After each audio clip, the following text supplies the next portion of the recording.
our only hope right now. Thank you, Susan. Your Honor. Thank you, Your Honor. Anything else, Mr. Smith? All right. Ms. Candelario, you might as well stand up.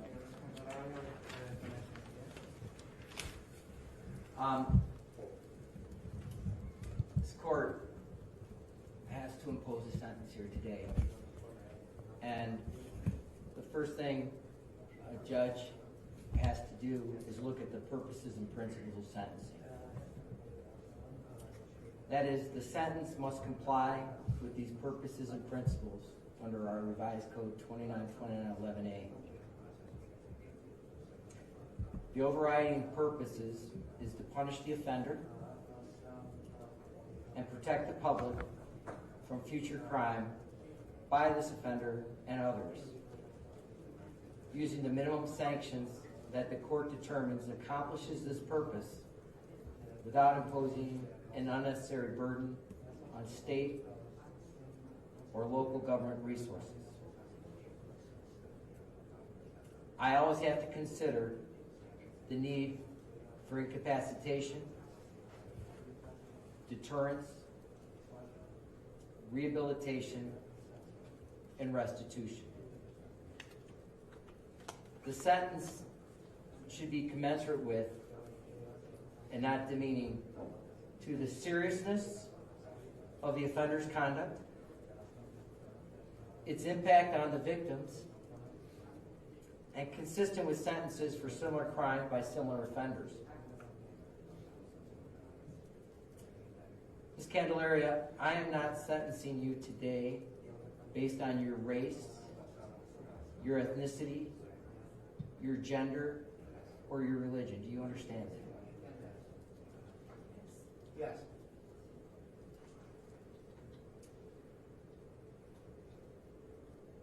I sat here, listened, and I'm looking in the back of this courtroom, and I think of Dr. Mooney's statements to me, Sergeant Detective Teresa Gomez, and Detective Powell, and these three experienced, very talented, hardworking individuals all called this one of the most horrific cases they've ever seen. I look in the back of this courtroom and I see law enforcement, I see individuals who have worked on this case, who are here because it's also affected them and how horrific this crime is. It stunned people across this world because it defies one of the basic human responsibilities. The bond between a mother and a child is one of the most purest and most sacred bonds between human beings. It's a relationship built on love, trust, and unwavering protection. Yet, in a shocking and betrayal of this fundamental trust, you committed the ultimate act of betrayal, leaving your baby terrified, alone, unprotected, to suffer what I heard was the most gruesome death imaginable, with no food, no water, no protection, and lying in her own feces. Ms. Candelario, you know the responsibility of parenthood. You have a child already. You raised another child. And I've witnessed here before me your parents who've showed you love and respect and education. And they came here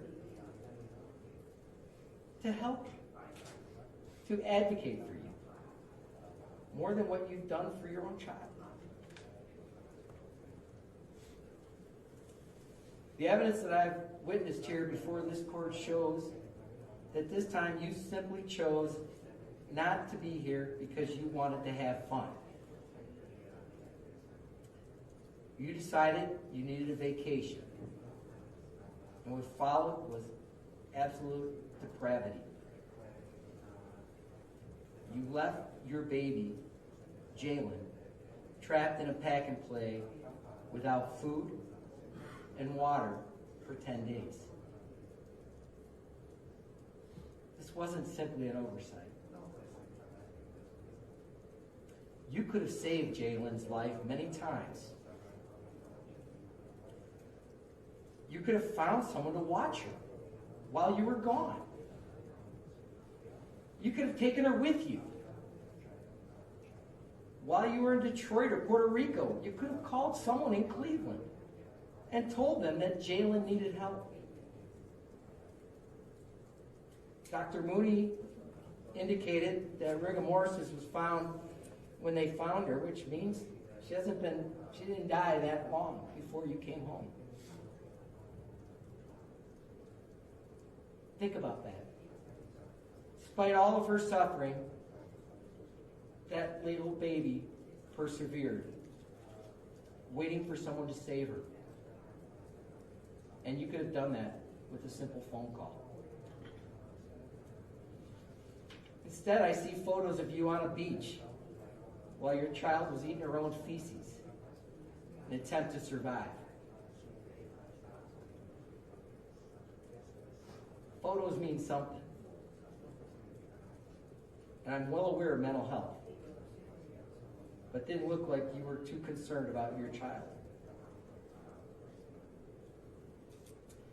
As if that wasn't bad enough, you extended your stay in Detroit without regard to Jailyn, alone, in pain, clawing her face in distress from the exhibits I just looked at, trapped in a tiny prison that you left her in. When you got home, you knew enough to start lying. You concocted story after story, trying to hide what you did. You even put pants on her, but you couldn't hide the absolute horror and filth that she spent the last days of her life in. You still didn't get it. I hear this morning that you went out and managed to go out with someone that you were with, and he was too upset to eat, but you weren't.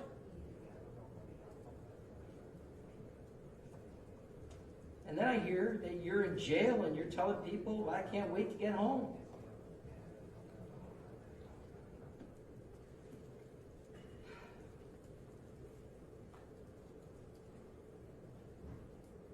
I look at remorse. I hear, except for the acceptance of responsibility, no remorse.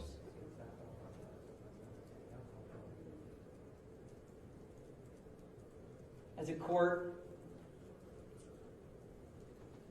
I have to remember Jailyn, where you did not. Just as you didn't let Jailyn out of her confinement until she died, so too, you should spend the rest of your life in a cell without freedom. The only difference will be that prison will at least feed you and give you liquids that you denied her. Based on all these factors, and based on all the things I've looked at, and I'm marking this as State's Exhibit 1 for the court reporter. On count 1,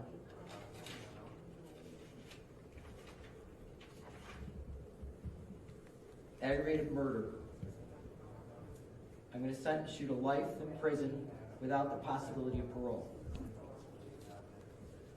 On count 5, I'm going to sentence you to 8 years to run concurrent to count 1.